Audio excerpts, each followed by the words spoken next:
Internationale socialister støtter den internationale antikrigskonference i London den 20. juni.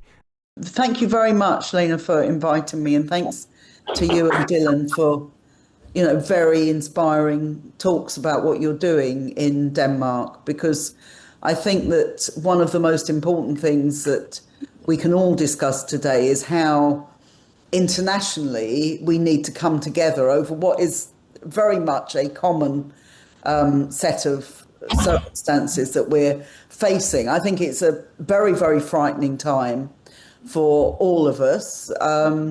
We're seeing a kind of declining US imperialism as you've got much more of a sort of multipolar world, and that the erratic behaviour of Donald Trump, which may be partly due to his personality, is also clearly a reflection of the limited the limited successes that the United States has, even though it has by far the biggest military in the world. It has by far the biggest number of weapons, of planes, of nuclear weapons, and so on. Actually, it finds that it is not necessarily able to impose its will in different parts of the world. I suppose most obviously in Iran, where I would describe the situation in Iran as one where the United States and Israel, and it was very much an Israel-led attack on Iran that began at the end of February. But I would say now that this is one where the United States, despite all its aircraft carriers, despite all its very, very sophisticated weaponry, has not defeated Iran. And in lots of ways, Trump is now what I would describe as checkmated. He can't really move forward. He can't really move back. And therefore you get these constant, one day we're going to escalate, the next day the peace talks are going very well, and so on. And that, I think, reflects the wider issue, which is that you've got a record amount of arms spending in the world today. And you only have to look, as you will all know from your own experience in Denmark, we know in Europe it's incredibly heavily armed and is becoming more so, but also in the Pacific, a number of horrible wars raging around the world, in Sudan, in the Democratic Republic of Congo, as well as in the Middle East with the genocide in Gaza, and of course in Ukraine. So you've got a spectrum of wars, all of which involve Western powers, NATO powers, and so on. And there's been a huge change politically over the last few years. You will know, obviously, in Scandinavia, where Sweden and Finland were neutral until the Ukraine war, and now are firmly in the NATO camp. But the increased pressure in terms of armaments, that we've got military developments which are meaning that there's more and more. We've got a new version of the stealth bomber in Britain, which is being developed in line with Japan and Italy, and which is going to cost billions. There's another £15 billion that the British are just about to announce to go into the development just of this one bomber.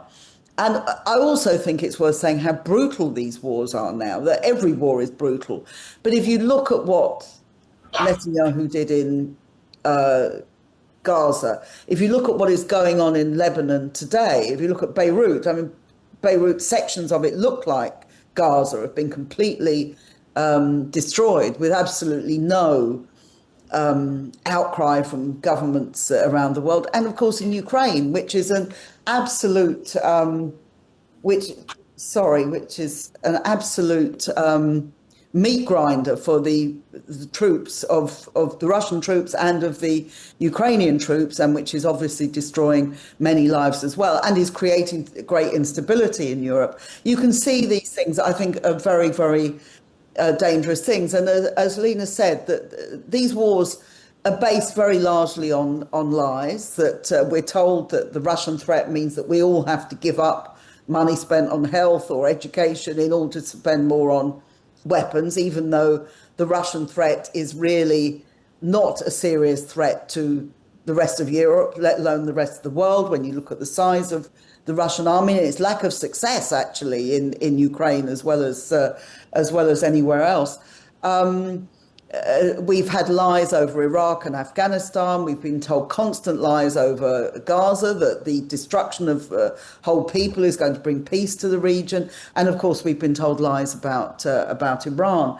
And I think that the situation is now one where the crisis of the system worldwide is leading more and more to military solutions by different powers. And Russia, we completely condemned the Russian invasion of Ukraine, and I think it was completely unjustified. Nonetheless, it's one of many, many wars that are going on. And Trump is talking not just about Iran, he's obviously talked about Greenland, which is a huge issue in Denmark, but also he kidnapped the Venezuelan president. He's now laying siege to Cuba and is talking about invading Cuba. This is a very, very serious situation we're getting into, particularly in Europe. And one of the aims we've got with having the anti-war conference in June here in London is that the European governments are terrified of Trump.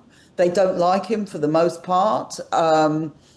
They're very, very reluctant, or have been very reluctant until recently, to raise the level of arms spending to 5% of GDP as NATO is requiring. But now, of course, that Trump has said, well, we're not going to keep doing this, what are they doing? They are actually imitating Trump. They don't like him, but they imitate him. They imitate him in terms of huge amounts of money spent on defence, so-called defence, on militarism and war. He cuts in welfare and, of course, a kind of racist ideology, not just against different nations, but against migrants and refugees, which, again, is affecting us everywhere across Europe and is leading to the growth of far-right politics nearly everywhere, not least here in Britain, where we're seeing a very sharp rise in that and a very worrying rise in what is going on there.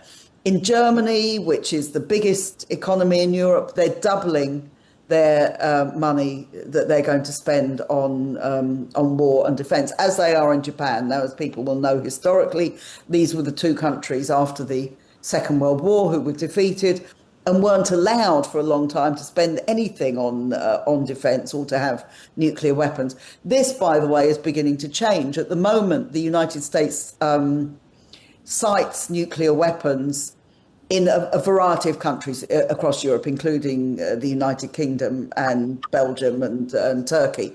They now want to extend the number of countries this goes to, and the countries that are keenest to get hold of US nuclear weapons, which they will use presumably against Russia, are Poland, which again has been arming very, very heavily, and the Baltic states. So a situation which is very dangerous for us. It goes without saying, I think, that this is at the cost of working class lives in every sense. Wars are at the cost of working class lives because it is working class people who are made to join armies in order to kill one another, and that's been the history of wars and successive wars over the last century and more. But also it's a huge cost to us in terms of what it means for everything else. That if you look at all the, whatever you want to call it, the welfare state, the social wage, however we describe it, the things that are designed to be spent by the state and related bodies to make our lives better, to give our children better education, to give us all better housing and health and all the environment, all the different things that we're talking about.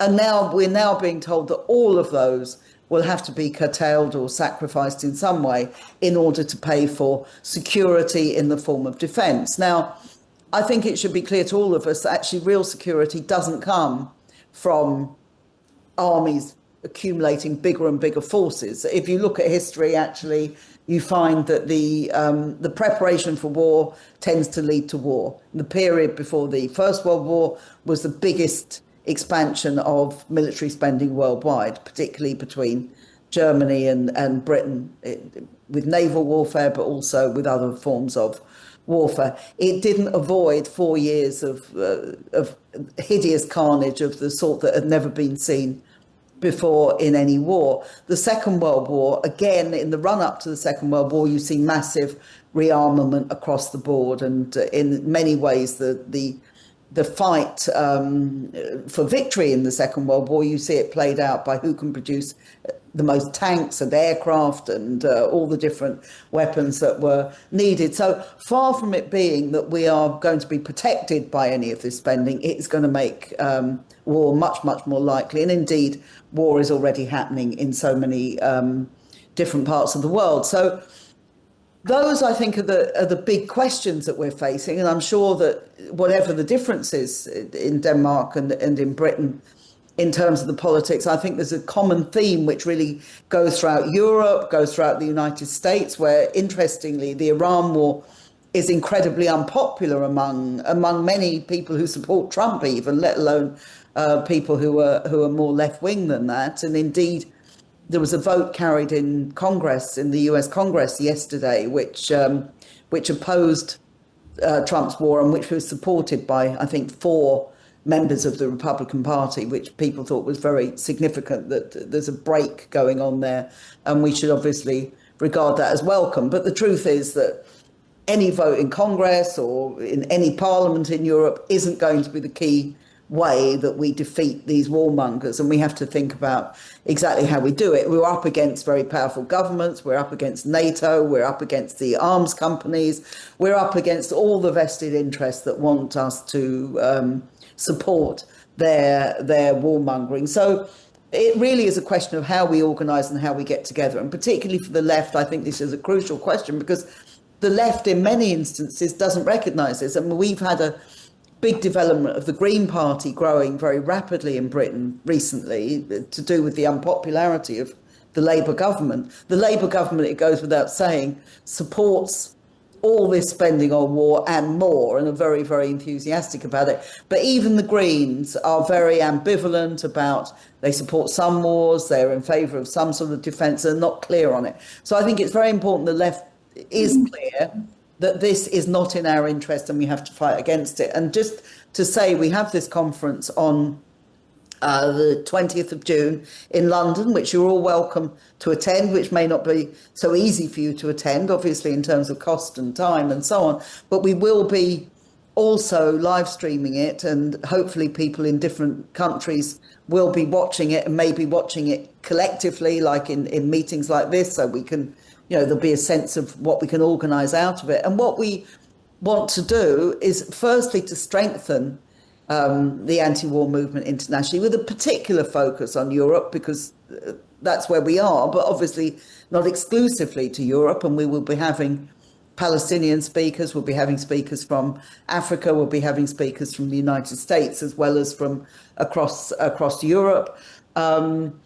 We already have nearly 2,000 people registered to come, and we're hoping that we'll get another, at least several hundred more, as well as people watching it internationally. What we hope will come out of it is a stronger coordination, but also we will try to have agreement for a statement, obviously, but for dates where we can do things. I mean, we will be having in Britain a demonstration to mark the 3rd anniversary of the beginning of the attack on Gaza on the 10th of October. So maybe that will be a date that we can do an international action. But I think we should think of other days as well that will be, it will be possible to have some kind of international coordination where in countries across Europe, we take action on a particular day over arms spending, over conscription, whatever we think are the issues that we need to take up. So those are some of the things that we hope will come out of it. We hope it will be a big step forward in terms of organising anti-war movements, because it's been quite difficult to do so. We've had all sorts of attacks coming from governments who support these wars, and I'm sure that's the same with you in Denmark and everywhere else. There's a high level of repression going on against the Palestine movement and against other movements as well. So all those are challenges for us, but of course our strength is our unity and our solidarity across borders, and the ability that we have to begin to organise to change things, because many, many wars have been stopped by the action of ordinary people, of working class people who say that we will not fight in these wars anymore. We do not support these wars. We do not regard the people of Russia or China or anywhere as our enemy. Our enemy are the people who are sending us to fight in these wars. So thank you very much for inviting me, and hopefully we can have some discussion. Thanks.